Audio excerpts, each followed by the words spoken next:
Ahead of the meeting with the ANC stalwarts, President Zuma criticized some of the members of the so-called 101 veterans for taking to public platforms to call for his resignation. But yesterday, they met with the president together with the National Working Committee of the ANC in the hopes of finding a way forward for the party as well as addressing some of their concerns. The parties emerged from the meeting presenting a seemingly united front. And we wonder what transpired there, because some of the statements made by Wally Serote, for instance, who was tasked with representing the veterans at the media briefing, said that the opinions that the president should step down were individuals' opinions and were not the group's opinion. Political analyst and director for the study of democracy at University of Joburg, Professor Steven Friedman, is here with me in the studio. And thanks very much, Prof. Thank you. Much appreciated. Well, there was a lot of expectation from this meeting that took place yesterday, and the president himself took to rallies this past week, went to KZN, to Mpumalanga, and started addressing some of the things that were being said by the veterans, and he was harshly critical of them. And yesterday, people expected, at least in the media, that there was going to be a showdown, and that showdown did not happen. If anything, it was very telling. Wally Serote saying, we'll take direction from the president on how to address our concerns. What did you think? Well, Tim, I think that some of the expectations of this meeting were exaggerated. I mean, in fairness to Mr. Serote, if you read the original statement of the 101 veterans, there is not a sentence there which says the president must resign. As he correctly says, there are some members of that group who have said publicly that the president should resign. So I think he's got a fair point when he says they didn't go into the meeting yesterday with a unified demand that the president would resign. Given that, I don't think we should jump to conclusions that, the showdown didn't happen or whatever. I mean, you've heard reports afterwards that there was tough talking, etc. But what it does seem that has happened is that the question of the future of Mr. Zuma is being put to the back to a certain extent, and what is taking place is a debate about the way in which the ANC ought to conduct itself. And incidentally, Mr. Zuma and a lot of his supporters would be as upset about that as they would be about a demand that he should resign. Now, the whole thing was that they are concerned about the direction the country is taking under the leadership of the ANC and their document titled For the Sake of Our Country. Now, for people who've been following this, and we deal with these things in summaries. We want a summarized version of what exactly it is that they were concerned with. And how do you think they addressed those concerns, and what do they expect the current leadership of the ANC to deal with their concerns? Well, the one thing that they've been clear about, which is all of them support, is they want what they call a consultative conference. So in other words, what they're saying to the ANC, as you correctly say, is your direction is wrong, what you're doing is not good for the country, and what you need to do is to have a conference in which these issues are thrashed out and some sort of way forward is agreed.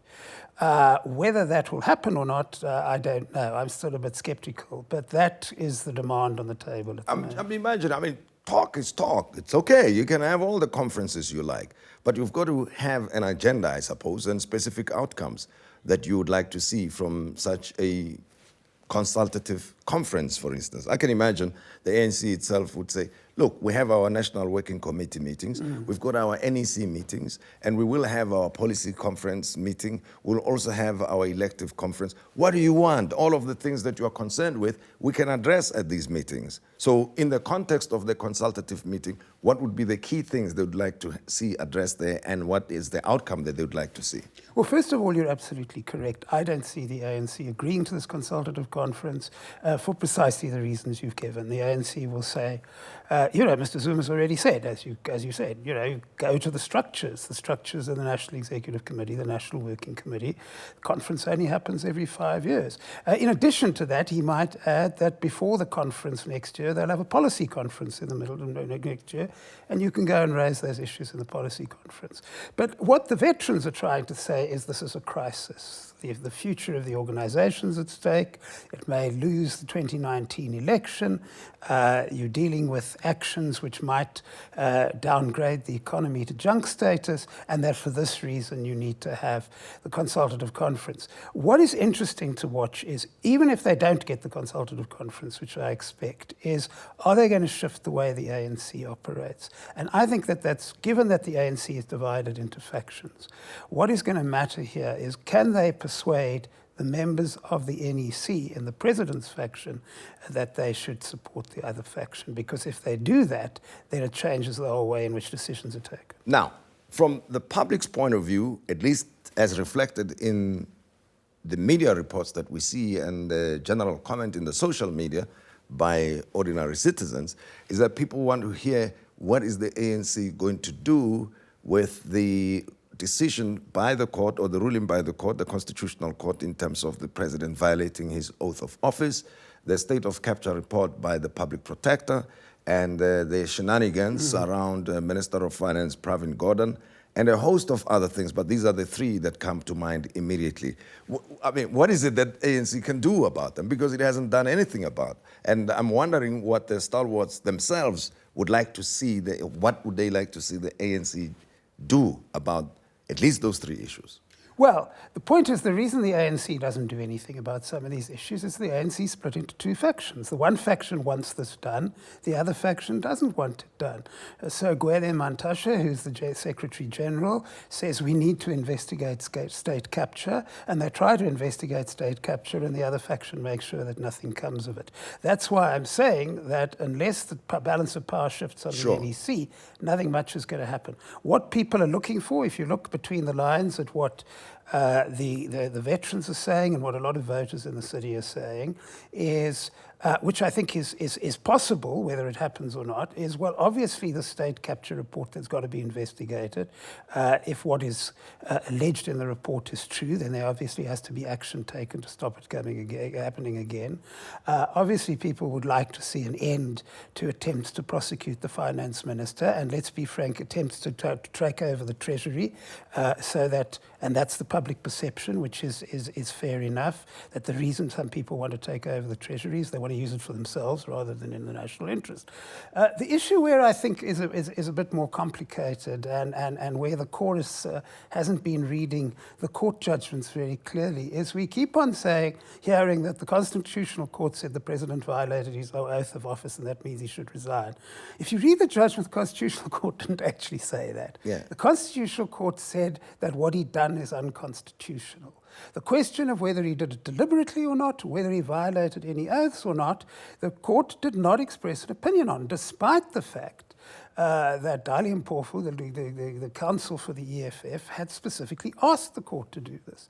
So his side of the ANC would be in their rights to say, look, we're not ignoring a court order. The court ordered him to pay back the money. He's paying back the money. He's done what he's done. But this is politics. At the end of the day, right, there are several things that are going on. Let's look at, firstly, COSATU, because it's going to pronounce on where it stands on this matter. At least some of their affiliates have already said that they'd like the president to step down. And it's expected that a few more who probably jointly make up more than 50% of COSATU are going to expect it to make the call that he should step down. What is the effect of that? One. And number two, even the veterans themselves, not only is it out of concern that they're approaching the ANC leadership, but it is also out of, let's call it, fear that they might lose the elections. The ANC might become irrelevant come 2019. And a lot of people are already indicating that they are switching their loyalty from ANC to whatever parties come 2019. So, two things. The thinking within COSATU and the call for the president to resign from some of their affiliates. Number two, the fact that the self-serving interest of the leadership of the ANC, including the veterans, might be undermined by the elections 2019 if certain things are not done. Your comments? Well, certainly as far as the COSATU thing is concerned, there are clearly divisions in COSATU on this issue. NUMSA, the National Union of Metal Workers, was thrown out of COSATU partly because it wasn't supportive enough of the ANC, because Etanzwell and Zimavavi objected to moving closer to the ANC. But what has happened within COSATU, you see, is that some unions wanted to move closer to the ANC because they work very closely with the South African Communist Party. But now the South African Communist Party has fallen out with Mr. Zuma and his faction. So you have a situation in which some unions are saying, look, that means Mr. Zuma must go, and other unions are sticking to the previous attitude, which is to say he should stay. What is going to happen is there's going to be a debate between those unions who say COSATU should demand that he step down and those unions who say let's say nothing at all, because there aren't unions, they're not the votes for COSATU to come out and support him. But the question is, what effect will this have on ANC politics? And I think the answer is very little, because despite the fact that there are some unions supporting Mr. Zuma, COSATU is identified in the main with the other faction. They were very quick to oppose action against the finance minister. They have constantly criticized the actions of the other camp. So I think in a sense it'll simply mean that the other camp loses a bit of support of the trade union movement. It won't really affect anything. As far as the second question is concerned, look, it certainly gives the veterans a lot more influence over NEC members to point out that if the ANC were to lose votes in 2019 at the same votes as rate as it lost votes in August, then it would no longer have 50%. So, you don't go in there simply to say, look, we're worried about the future of our organisation. Yes, yes. You're going in there and saying, look, don't you want to win the next election?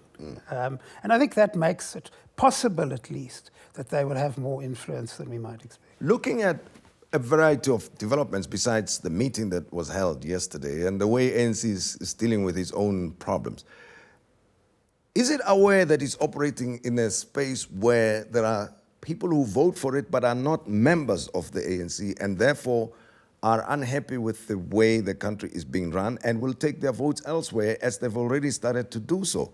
I mean, you deal with these things, Prof. And I would think that, when you have a potential threat that the support that you normally enjoyed will be taken elsewhere, you would amend the way you do things accordingly, isn't it? I'm not sure. Or you just continue and hope that somehow people will vote for you? Well, it depends who you are.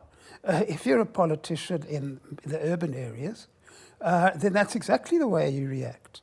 I mean, as an example, if you look at the Gauteng provincial government after the last general election and before the you're almost talking about two different governments. Okay, it's got new leadership, but whether you like the new Gauteng government or not, it makes a serious effort. The Premier goes out into townships to see how people are being treated, etc., whereas the previous one didn't do that. That is a direct result of the election result, and you're going to see a lot more of that, because if you are in an urban area, and the importance of that is you're talking all the time to voters who are very angry with you realize you've got a shift. But if you're in a mainly rural province, yes, they didn't do too well in those provinces, the ANC, but they're still getting 60-something% of the vote, then you're more inclined to say, we'll get this back in the next election. It was just a minor problem. It's the problem of these guys in the cities, and it's not our problem. So it really depends on where you sit in the ANC. I mean, look, Jackson Mthembu, the chief whip, has come out publicly and said, if you don't shape up, we'll lose the next election. So he's clearly aware of it. Motoli Matsacha, I mean, those kind of urban politicians are entirely aware of this issue.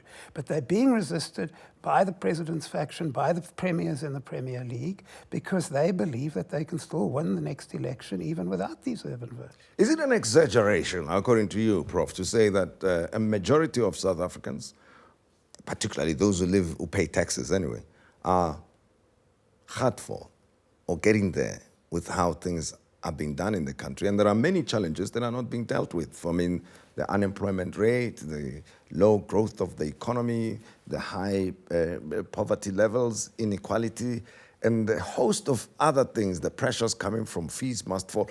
When you take all of these things together, South Africa feels like it's under pressure at the moment, and that something has got to give.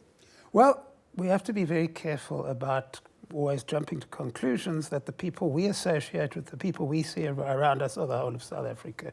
The only real test we have at the end of the day is how people vote in elections. And what that is telling us very simply is what you say is entirely correct about people in the urban areas. Gauteng, for example, the ANC no longer gets a majority of the votes in Gauteng. That was demonstrated last time. It no longer gets the majority of votes in Nelson Mandela Bay, and it could be under pressure in the other metros as well. What we still see, however, is that for whatever reason, people in the more rural areas are upset, but they're not that upset.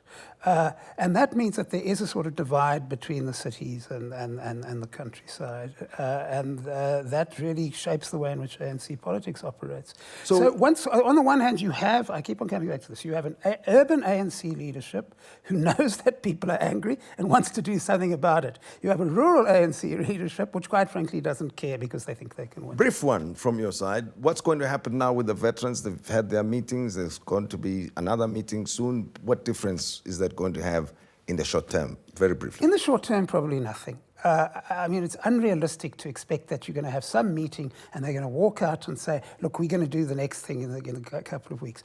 As I said earlier, I think what to watch for in the veterans is what kind of decisions come out of the ANC NEC in the next few months, because that will tell us whether the veterans have persuaded NEC members. They're not going to get the president and his faction to agree, but they might get NEC members to switch sides, and that we'll see in the next few months. Professor Steven Friedman, much appreciated. Thank you very much. And he is the Director for the Study of Democracy at UJ, Professor Steven Friedman. And there you are. Would like to hear your views regarding the meeting of the veterans and the ANC leadership. Please share your thoughts on Twitter @TimModise.